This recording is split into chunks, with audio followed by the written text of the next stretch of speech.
Cześć, dzień dobry. Witam Was na Polski Codziennie.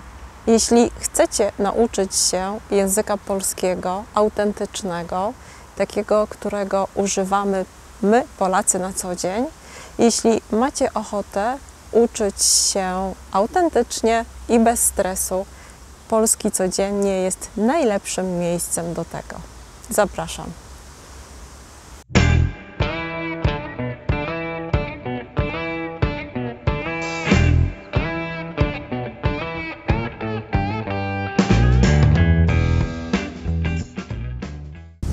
Cześć, dzień dobry, witaj na Polski Codziennie.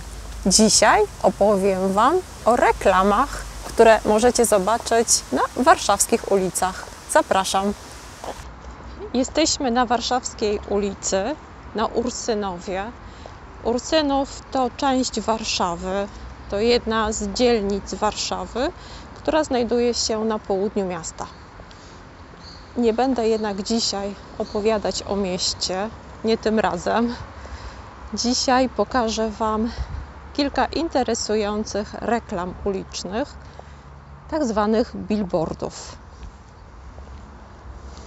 Mam mieszane uczucia, jeśli chodzi o uliczne reklamy. Nie jestem podatna na działanie reklam.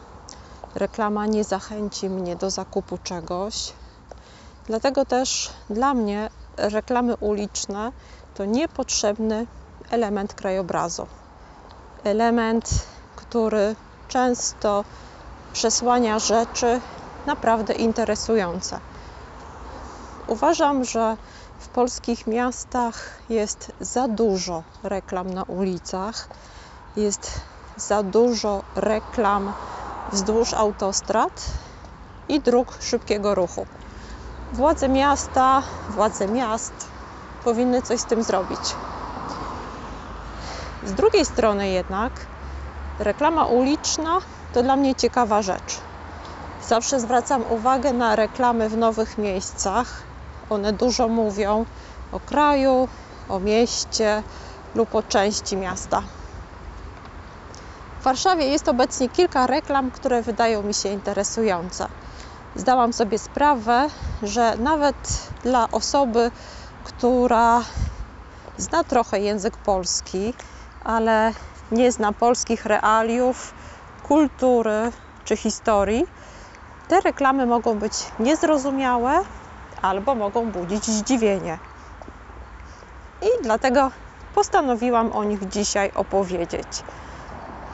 Przy okazji dowiecie się kilku interesujących rzeczy o Polsce. Zapraszam. Pierwsza reklama, o której chcę powiedzieć, to ta, którą właśnie widzicie. I co na niej widać? Co widać na reklamie? Widać oko jakiegoś gada. Wiemy, że to gad, bo ma charakterystyczne oko, charakterystyczną źrenicę. I mamy napis. A ty co widzisz w Krakowie? Dla kogoś, kto zna trochę język polski, ale nie zna kultury czy historii Polski, jest to dziwna reklama. Pokazałam ją kilku Francuzom i Hiszpanom. Nic im ta reklama nie powiedziała. Poza tym, że jest ładna, ciekawa grafika, nic więcej. A jest to reklama, która zachęca do... Do czego? Do zwiedzania Krakowa.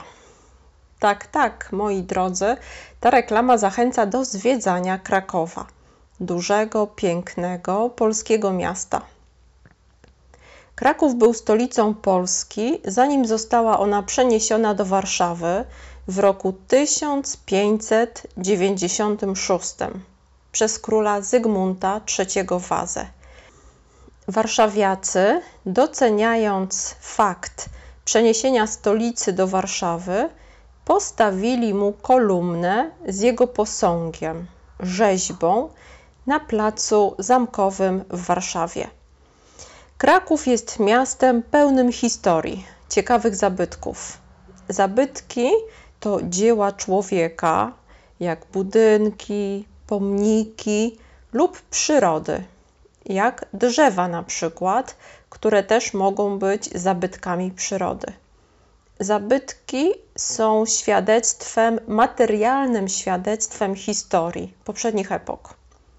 Oglądając zabytki uczymy się historii, poznajemy historię, architekturę, sztukę. Dlaczego więc jakiś gad prezentuje Kraków, a nie zabytki? Dlaczego nie ma zdjęcia jakiegoś kościoła, zapytacie, albo ciekawego pomnika? Dlatego, że Kraków, podobnie jak Warszawa zresztą, to nie tylko miasto zabytków, ale również miasto legend. Legenda to opowieść dotycząca życia jakichś bohaterów lub jakichś wydarzeń historycznych, pełna motywów fantastyki, cudowności. W legendach zawsze zdarzają się jakieś cuda, wiecie, jakieś rzeczy niesamowite. Ten gad, którego oko widzicie na reklamie, to smok wawelski. Smok wawelski przed wiekami terroryzował mieszkańców Krakowa. Musieli oni dostarczać potworowi ofiary z bydła, z krów i owiec, a według niektórych historii smok lubił również pożerać młode, niewinne dziewczęta. Król, który mieszkał w Krakowie, powiedział, że ten, który zabije smoka, zostanie nagrodzony. Wielu rycerzy próbowało pokonać smoka, ale nikomu się to nie udawało. Dokonał tego, zrobił to dopiero biedny szewczyk. Szewczyk, czyli młody szewc, czyli ktoś, kto naprawia buty. Szewc. Szewc był bardzo biedny, ale inteligentny. Był mądry. Zabił barana, wypełnił go smołą i siarką. I to była pułapka, którą zastawił na smoka. Smok zjadł barana. Po zjedzeniu smoła i siarka zapaliły się w jego brzuchu. Poczuł wielkie pragnienie, chciało mu się bardzo pić. Pił wodę z rzeki Wisły i pił tak długo, aż pękł. Było wielkie bum i smok pękł. Wszyscy byli szczęśliwi, szewczyk żył długo i szczęśliwie. Historia jest ciekawa, legenda jest ciekawa. Opowiedziałam Wam ją w wielkim skrócie, a Kraków to naprawdę miasto, które warto zobaczyć w Polsce. Reklama jest dobrze zrobiona, intryguje i zachęca do szukania wyjaśnień. W jasny sposób odwołuje się do przepięknej legendy, a teraz Wy również ją znacie. Druga reklama, o której chcę Wam opowiedzieć, jest taka. To reklama fundacji. Wiecie, co to jest fundacja? To taka organizacja, która zbiera pieniądze i pomaga ludziom, którzy mają jakieś problemy, na przykład są chorzy i nie mają pieniędzy na leczenie. Tak więc to reklama fundacji, która dostała pieniądze, dostała pomoc finansową od ludzi, od osób prywatnych. W Polsce, jak w każdym innym kraju, płacimy podatki. Każda osoba płaci podatki. Od zarobków pobierany jest podatek i pracodawca, czyli ktoś, kto nam daje pracę, odprowadza go do budżetu państwa. Podatek. Raz w roku możemy przekazać 1% podatku na cele charytatywne. Możemy dać pieniądze jakiejś fundacji. Fundacje proszą o pomoc, o wpłatę tego naszego 1%, a potem dziękują za pieniądze. I tutaj widzicie taką formę podziękowania za wpłacone pieniądze, za pieniądze wpłacone na konto fundacji. Fundacja napisała: dziękuję Ci całym sercem. To znaczy, bardzo Ci dziękuję. Dziękuję Ci z całego serca, szczerze. Fundacja dziękuję ludziom, którzy wpłacili swoje pieniądze do tej fundacji. Grafika tej reklamy jest prosta. To rysunek jakiegoś dziecka. Przynajmniej tak wygląda, jakby narysowało to dziecko. Na rysunku widzimy całą rodzinę. Jest mama, tata, są dzieci i jest nawet pies. Czyli mamy obrazek pełnej, szczęśliwej rodziny. Możemy się domyślać, że taka fundacja pomaga rodzinom. Daje pomoc finansową i sprawia, że taka rodzina jest tak szczęśliwa, jak ta na rysunku. Mamy reklamę bardzo pozytywną, pełną dobrej energii i na pewno zapamiętamy, że warto pomagać, bo możemy sprawić, że ktoś będzie szczęśliwy, będzie uśmiechnięty. Fajna reklama, prawda? Trzecia reklama jest w tym klimacie, w tym samym klimacie co poprzednia. Tym razem fundacja, która nazywa się Wielka Orkiestra Świątecznej Pomocy, dziękuję za pomoc. To jest fundacja, która jest jedną z bardziej znanych w Polsce. Jej logo to małe czerwone serduszko. W Polsce możecie często zobaczyć to serduszko w wielu miejscach. W dniu, w którym fundacja zbiera pieniądze, odbywa się koncert. Gwiazdy śpiewają na tym koncercie charytatywnie. To znaczy nie biorą pieniędzy za występ.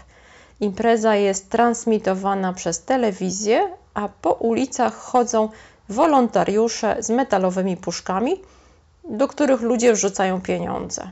Każdy, kto wrzuci pieniądze do puszki, dostaje naklejkę. Takie właśnie czerwone serduszko. Na tej reklamie widzicie informację, że w tym roku ta fundacja uzbierała ponad 200 milionów złotych i tą reklamą dziękuję za te pieniądze.